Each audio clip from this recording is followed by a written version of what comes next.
하나님 말씀 함께 보시겠습니다. 열왕기상 2장 1절부터 12절 말씀입니다.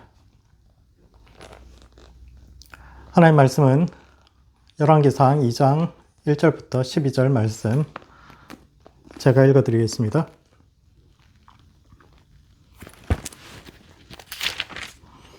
다윗이 죽을 날이 임박하매 그의 아들 솔로몬에게 명령하여 이르되 내가 이제 세상 모든 사람이 가는 길로 가게 되었노니 너는 힘써 대장부가 되고 내 하나님 여호와의 명령을 지켜 그 길로 행하여 그 법률과 계명과 율례와 증거를 모세의 율법에 기록된 대로 지키라. 그리하면 내가 무엇을 하든지 어디로 가든지 형통할지라.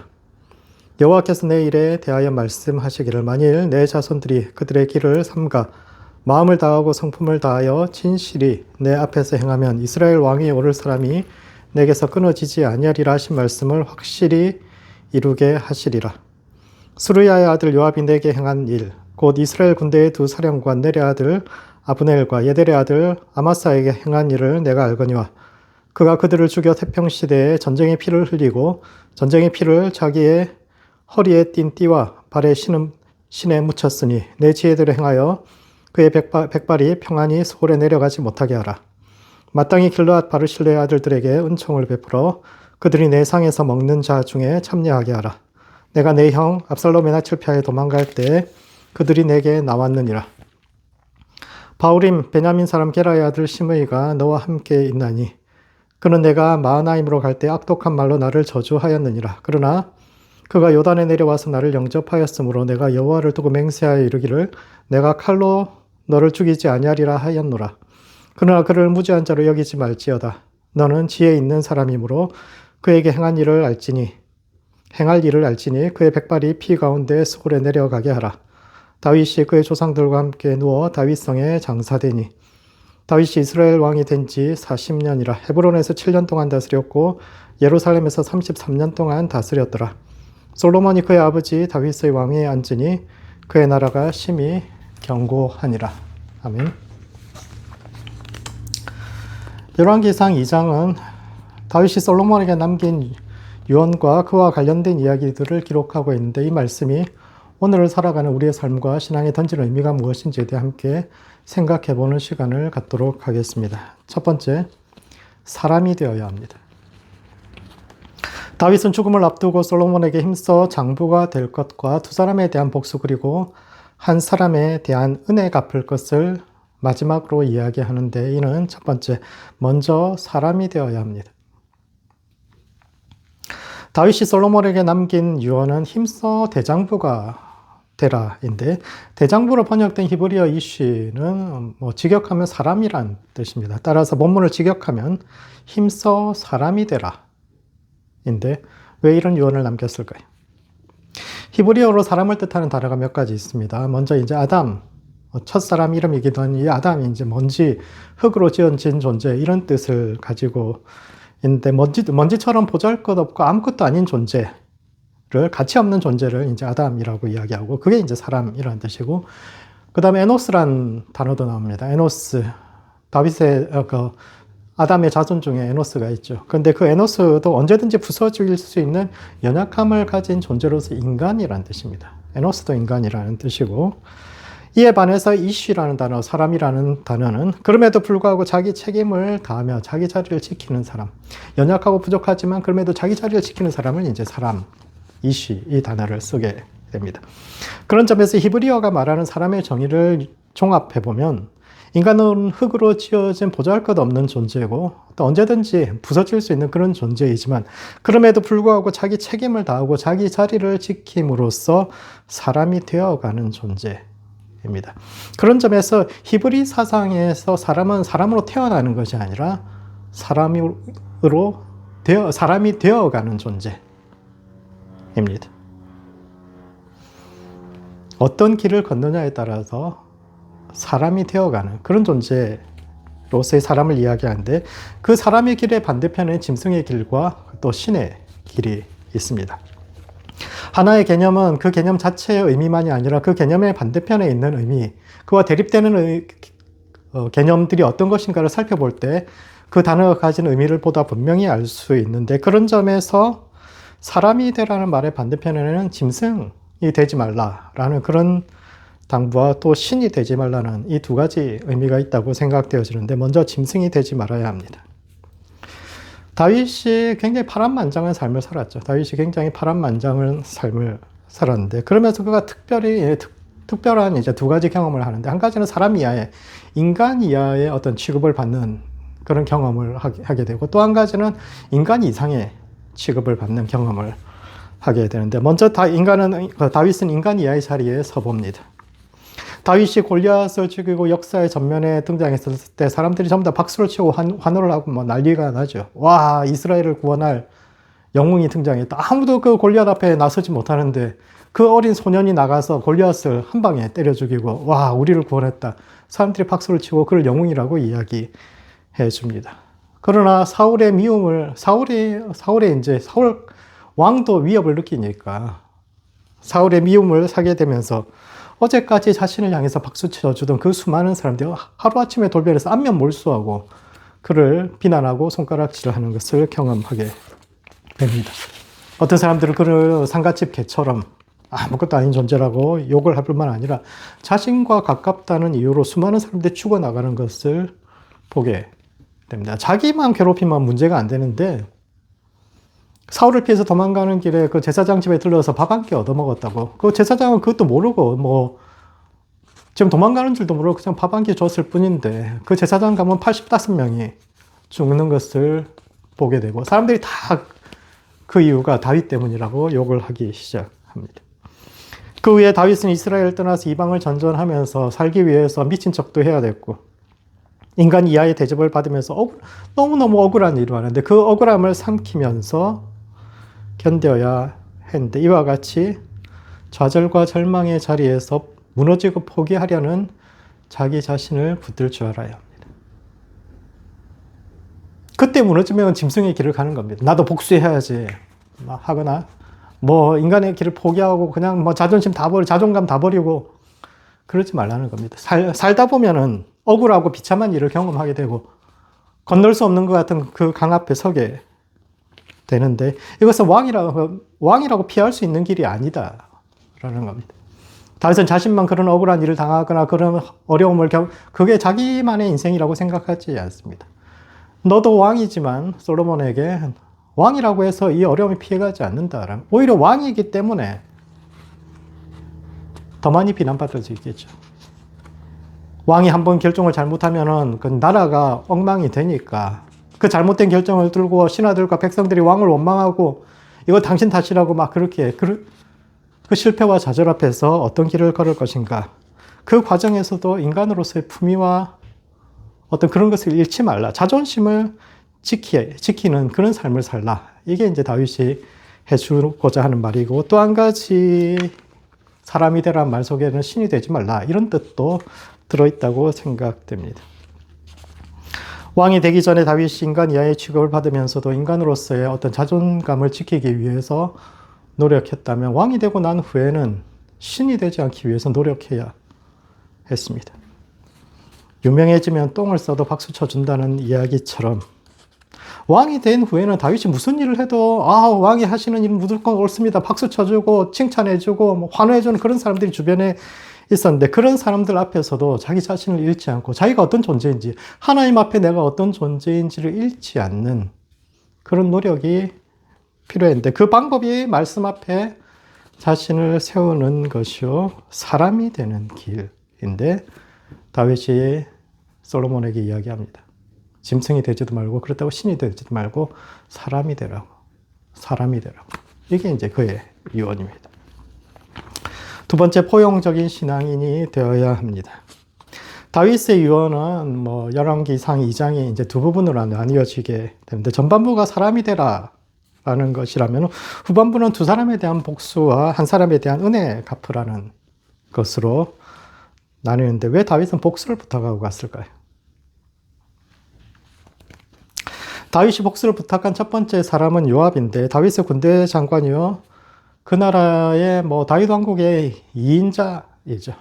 그리고 끝까지 권력을 놓지 못하는 사람이기도 합니다. 그런 다윗의 조카이기도 한데, 그러면 솔로몬하고 사촌 관계죠. 솔로몬보다 나이가 굉장히 많은 사촌. 솔로몬이 태어나기도 전부터 다윗과 함께 광야를 헤매고 다녔던 그 다윗 집단의 2인자였으니까 그 뭐 나이로는 삼촌뻘 되는데 어쨌거나 사촌입니다.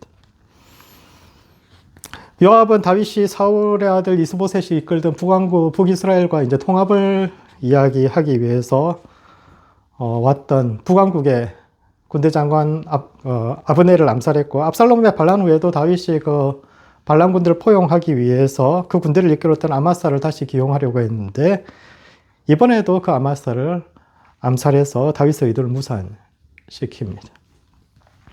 그 두 사람이 들어오면 나라에는 좋겠지만 자기에게는 별로 좋을 게 없으니까 자기가 군대 장관이라 이 기득권을 잃어버릴까봐 끝까지 이제 권력을 놓지 못하고 그렇게 했던 사람이죠. 벌받아 마땅한 사람입니다. 그러나 그럼에도 불구하고 요압은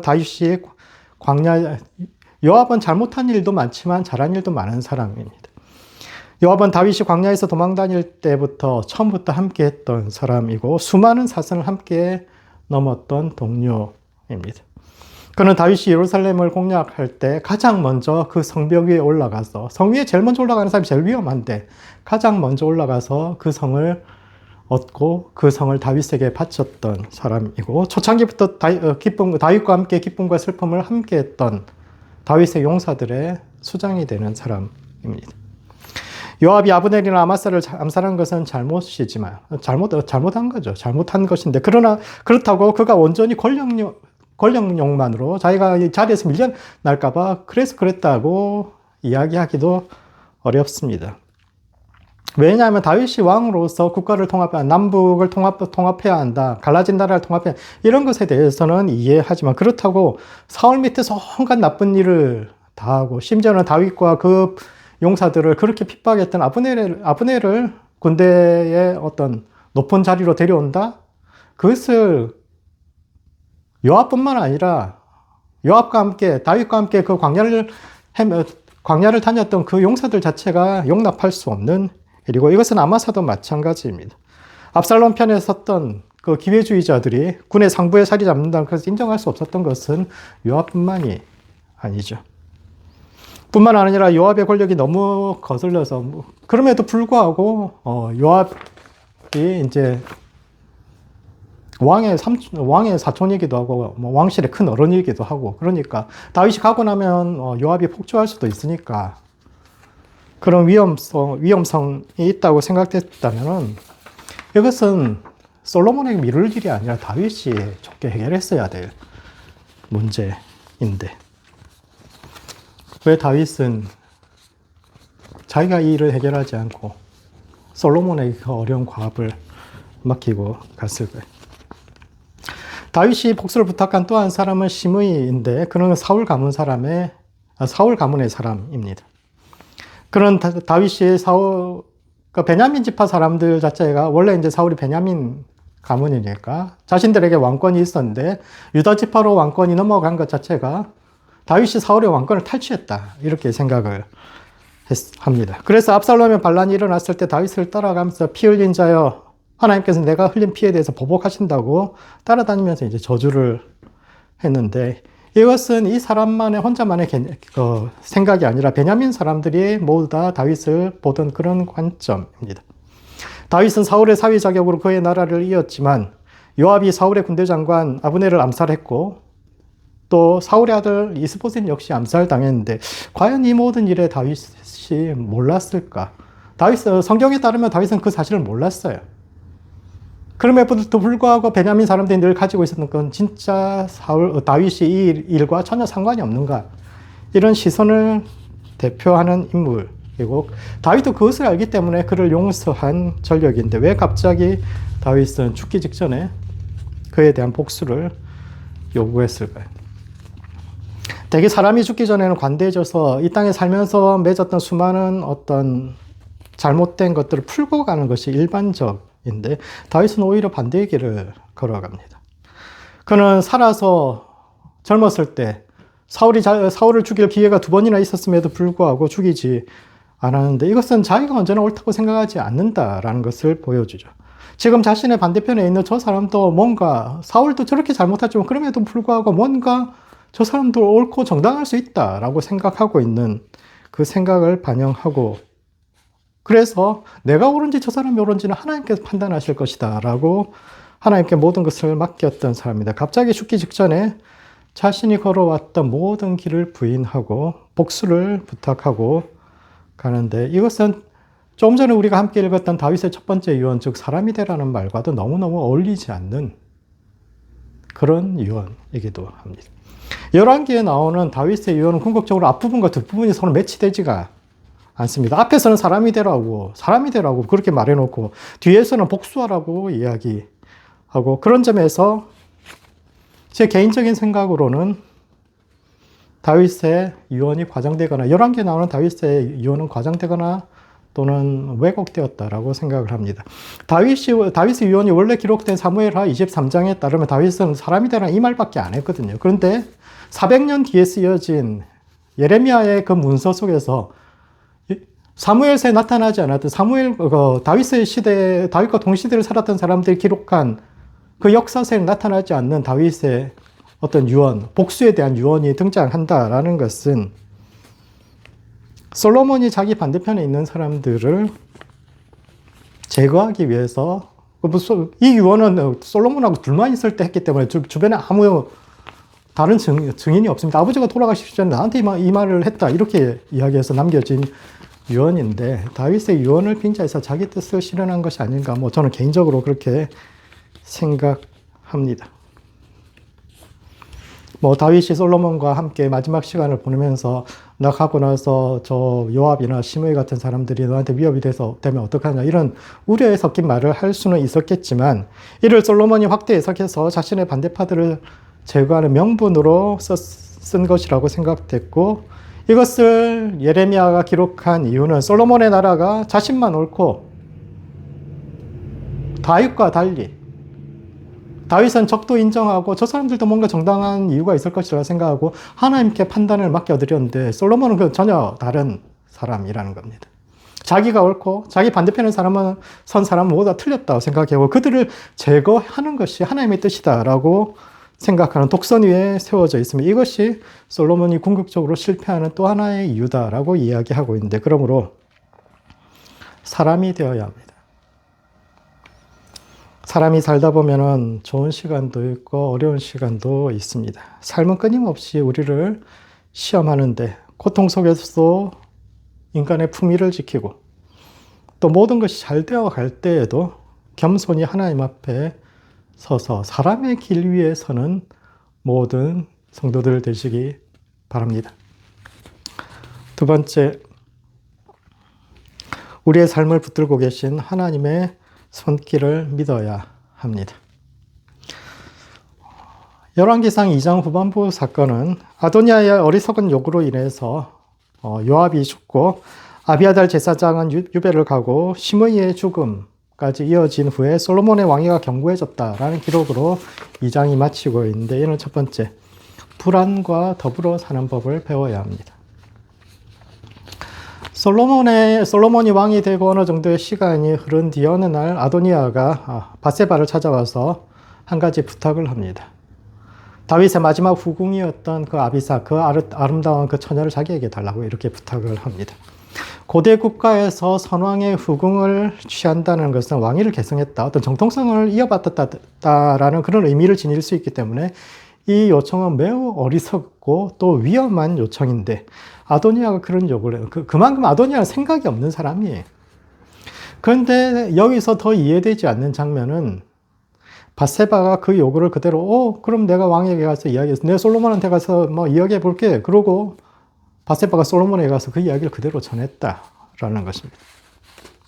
그러니까 이 이야기를 들었던 솔로몬이 너무 화가 나서 차라리 아도니아를 위해서 왕위도 구하지 그러냐고. 그가 나보다 형이고 나보다 더 정당성이 있고, 그런데 왜 그 편을 안 들고 나를 왕으로 세웠냐고 어머니한테 굉장히 역정을 내고 화를 냈으며, 그래서 너무 화가 나서 아도니아만이 아니라 과거에 아도니아 편에 섰던 요압도 죽이고 아비아달 제사장도 지방으로 유배 보내는 평지풍파가 일어나게 됐는데, 왜 밧세바는 이런 평지풍파를 일으켰을까요? 아도니아의 요구에 담긴 그것이 의미하는 바를 몰라서 바세바가 그랬을까요? 아니면 아도니아의 어리석은 요구를 명분 삼아서 평소에도 제거하고 싶었던 그들을 한꺼번에 다 쳐내려고 바세바가 일부러 그랬던 걸까요? 그건 잘 알 수가 없는 일이죠. 바세바의 내심이 어떠했던 결과적으로 이 사건을 계기로 솔로몬의 반대편에 섰던 과거 아도니아를 지지했던 모든 사람들이 제거당했으며 그 결과 솔로몬의 나라는 든든하게 세워지게 됩니다. 열왕기상 2장 전체의 틀은 12절과 46절인데 12절에서 솔로몬이 다윗의 왕위에 앉으니 그의 나라가 심히 견고해졌다라는 기록과 46절에서 요압과 시므이가 죽은 후 나라가 솔로몬의 손에 견고해졌다라고 기록되고 있는데 왜 같은 말을 두 번 반복할까요? 솔로몬의 나라는 언제 견고해졌을까요? 왕이 앉은 직후입니까? 아니면 시므이와 요압이 제거된 후에 든든해졌을까요? 왜 두 가지 다른 평가를 하고 있을까? 왜냐하면 사람과 하나님이 느끼는 바가 다르기 때문입니다. 12절은 하나님의 관점에서 그리고 46절은 솔로몬의 관점에서 내려진 평가인데 하나님은 솔로몬이 다윗의 왕이 앉는 순간 그 나라에 이제 모든 경쟁은 끝났고 그 나라는 이제 반석 위에 섰다라고 하나님의 평가인 반면 46절은 솔로몬이 스스로 느끼는 것인데 자신의 반대편에 섰던 모든 사람들이 제거되고 나서야 비로소 이제야 내 나라가 반석 위에 섰구나, 든든해졌구나 라고 생각했는데 왜냐하면 그의 안에 불안감이 있었기 때문입니다. 왕임에도 불구하고 불안한 거예요. 혹시라도 누가 나한테 도전하지 않을까 그런 불안감이 있으니까 그 사람들 다 제거하고 나니까 이제 안심이 되는 것인데 그렇게 밖에 있는 사람 다 제거한다고 그래야 불안이 사라집니까? 인간은 불안의 존재요.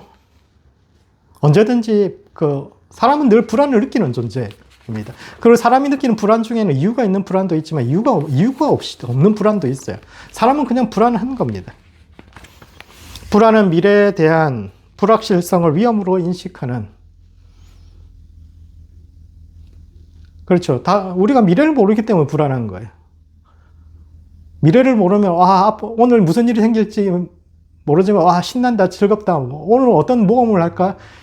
어릴 때는 그렇게 생각할 수 있어도 나이가 들면 들수록 오늘 무슨 일이 생길지 늘 걱정하고 근심합니다. 알지 못하는 것에 대한 호기심을 느끼는 것이 아니라 불안과 염려와 걱정을 하게 되는 것이 인간의 자연스러운 반응이고 따라서 불안과 사는 법을 사람이 배워야 되는데 솔로몬은 외부에서 오는 그 불안의 요소들 모두 다 제거하면 자신이 불안하지 않을 것이다 라고 생각합니다. 그래서 그는 자신의 반대편에 있는 모든 사람들을 제거해서 모두가 자기 말을 듣고 모두가 같은 방향을 보고 모두가 하나의 이야기를 할 때 그때 나라가 안정될 수 있다라고 이야기하는데 모든 사람이 하나의 말을 하고 하나의 생각을 가지고 가는 세상은 바벨탑의 세상입니다. 성경의 모든 사람이 하나의 언어와 하나의 말을 했던 시대는 부흥의 시대가 아니라 건전한 토론과 비판이 사라졌던 바벨의 시대요. 따라서 하나님께서 흩으셔야 했던 시대인데 이와 같이 하나의 생각과 하나의 말을 부흥이라고 생각하는 잘못된 관념에서 벗어나서 하나님께 안정감을 두고 불안과 더불어 사는 법을 배워야 합니다. 진짜 우리의 신앙이 자라고 영성이 자란다는 것은 불안과 더불어 사는 것을 배우는 겁니다. 인생은 알 수 없는 일들이 다가오고 있지만 그럼에도 불구하고 하나님이 나와 함께 계시기 때문에 밖에 있는 어떤 문제를 해결한다고 해서 누군가를 제거한다고 해서 나와의 반대되는 사람들 다 없어진다고 해서 그래서 불안이 사라지는 것이 아니라 세상은 여전히 알 수 없고 나를 반대하는 사람들이 저기 있지만 그럼에도 불구하고 하나님께서 나와 함께 하시기 때문에 안정감을 누리는 것, 그 불안을 이기는 것. 하나님께서 함께 하시기 때문에 그 불안과 동행하면서 그 불안을 때로는 즐길 수 있는 것. 그것이 진짜 믿음의 길입니다. 마지막으로 정당한 방법과 참된 지혜를 추구해야 합니다. 솔로몬이 제거한 마지막 대상이 시므이요. 솔로몬은 그에게 직접 지금 너를 죽이지 않겠지만 너는 예루살렘에 집을 짓고 거기 살면서 나가지 말라. 그리고 네가 만약 기드론 시내를 건너는 날 반드시 죽으리라. 라고 이제 두 가지 요구를 했는데 문제는 히브리 문장에서 이 두 가지 문장을 연결하는 접속사 바브가 그리로도 번역이 되지만 또는이라고도 번역할 수 있습니다. 저기 문장은 예루살렘을 떠나지 말고 기드론을 시내를 건너지 말라로도 읽을 수 있지만 예루살렘을 떠나거나 기드론 시내를 건너지 말라로도 읽을 수 있는데 시므이는 전자로 받아들입니다.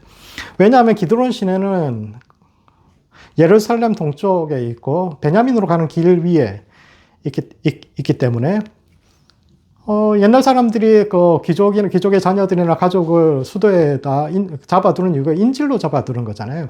그의 세력권에 있는 사람들이 함부로 움직이지 못하도록 그렇게 인질로 잡혀있기 때문에 저 동쪽으로 기드론 시내를 건너가지만 않으면 괜찮다라고 이 사람이 생각을 한 겁니다. 그러나 3년 후에 시므이의 두 종이 가드 왕 아기스에게로 도망간 일이 발생합니다. 아마도 이 두 사람의 종은 단순히 시키는 일만 하는 종이 아니라 베냐민에 남겨두고 온 그의 재산을 관리하는 중요한 청지기들이었던 것 같고 그래서 꼭 찾아야 되는 사람들이었던 것 같아요.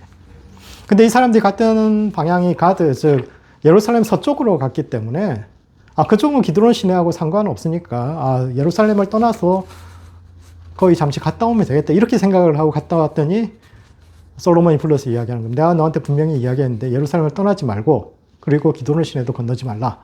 둘 다 지켜야 되는 거였다고. 그러니까 굉장히 어떻게 보면 계약서를 잘못 쓴 겁니다. 계약서에 굉장히 애매하게 기록되어 있어서 이렇게도 해석될 수 있고 저렇게도 해석될 수 있는데 이것은 솔로몬이 처음부터 함정을 한 거죠. 그리고 시므이는 그 함정을 벗어날 수 없다는 것을 알았기 때문에 결국 자기 죄를 인정하고 죽게 되는데 이것이 정말 지혜일까요? 다윗이 솔로몬에게 왕위를 넘긴 가장 중요한 이유가 그가 지혜롭기 때문입니다. 복수에 대해서 부탁하면서도 그렇게 이야기하죠. 너는 지혜로운 사람이니까 이거 어떻게 해야 될지 네가 잘 알 수 있을 것이다 라고 이야기해서 그래서 실제로 다윗이 손도대지 못했던 다윗은 대의 명분이 중요한 사람이고 무엇이 옳은지가 중요한 사람이었기 때문에 자기가 마음에 안 들지만 끝까지 손대지 못했던 사람들을 솔로몬은 명분을 가지고 제거했고 특히 시므이 같은 경우는 애매한 계약서로 상대방을 속여서 위험에 빠뜨려 결국 그를 이제 합법적으로 제거했는데 이것이 진짜 지혜일까요? 다윗도 사람인지라 풀지 못한 분노가 있을 수 있고 미움이 있을 수 있고 이에 대한 복수를 아들에게 부탁했을 수도 있지만 본인이 매듭을 풀지 않고 간 것도 그것도 후대에게 이제 갓 왕이 돼서 권력도 튼튼하지 않은 아들에게 그것을 부탁한 것도 이상하고 그리고 진짜 문제가 있다 어떤 상황에 대해서 그 사람이 잘못한 것에 대해서 정당하게 재판을 해야지 함정을 파고 올무에 기다리고 몇 년을 기다렸다가 결국은 그 계약 잘못된 약관에 그렇게 돼 있잖아요. 이렇게 하면 이것을 정말 지혜라고 이야기해야 하는지에 대해 의문이 들고 이와 같이 솔로몬의 나라가 솔로몬 시대부터 이스라엘이 결국 내리막길을 가게 됐던 이유가 솔로몬이 지혜라고 이야기하지만 사실은 그의 나라가 복수라는 잘못된 기초 위에 세워져 있고 그런 것을 위해서 지혜를 사용한 사람이기 때문이다 라는 솔로몬에 대한 냉정한 평가가 들어있는 이야기인데 그러므로 정로를 걷는 성도들 되시기 바랍니다. 솔로몬 이야기는 세상에는 공짜가 없고 모든 일에는 대가가 따름을 이야기하는데 세상을 놀래키는 놀라운 지혜가 아니라 인생의 불안 앞에서도 하나님을 의지하며 그분과 함께 정로를 걷는 모든 성도들 되시기 바랍니다. 말씀을 정리하겠습니다. 열왕기상 2장은 다윗의 유언과 솔로몬의 나라가 든든해진 과정을 다루고 있는데 이는 첫 번째, 사람이 되어야 합니다. 다윗이 솔로몬에게 남긴 마지막 말은 짐승의 길과 신의 길 사이에 있는 인간의 길을 걸으라는 것인데 힘들고 어려운 상황 속에서도 좌절하거나 절망하지 말고 하나님을 의지하며 또한 사람들의 박수와 환호에 취하지도 말고 겸손히 주 앞에서는 책임 있는 사람이 되는 모든 성도들 되시기 바랍니다. 두 번째, 정로를 걷는 성도가 되어야 합니다.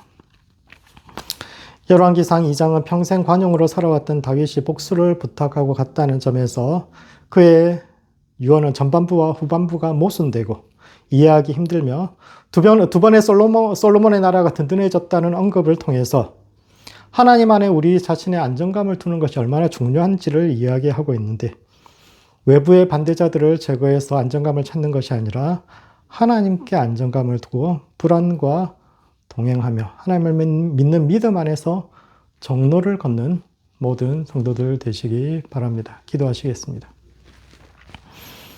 하나님, 사람의 길을 걷는 성도 되게 하여 주시옵소서.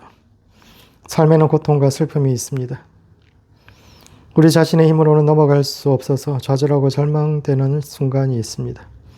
하나님, 그때에도 포기하지 않고 감당하지 못할 시험을 주시지 않는 하나님을 믿는 믿음으로 사람의 길을 걷는 성도 되게 하여 주시옵소서. 좌절과 절망에 빠져 누군가를 원망하고 사람으로서의 품위와 자존심을 내려놓지 않게 하시며 어떤 상황에서도 우리를 돌보시는 하나님을 믿는 믿음으로 일어나게 하시옵소서. 하나님, 오직 당신께만 우리 안정감을 두는 성도와 교회 되게 하여 주시옵소서. 우리 안에는 불안과 두려움이 있습니다. 내일이 두렵고 세상이 두렵고 무능한 제 자신이 두려운데 이 두려움에 사로잡히지 않게 하여 주시고 하나님을 믿는 믿음으로 불안과 동행하며 오직 하나님께만 우리 안정감을 두는 성도와 교회 되게 하여 주시옵소서. 예수님의 이름으로 기도합니다. 아멘.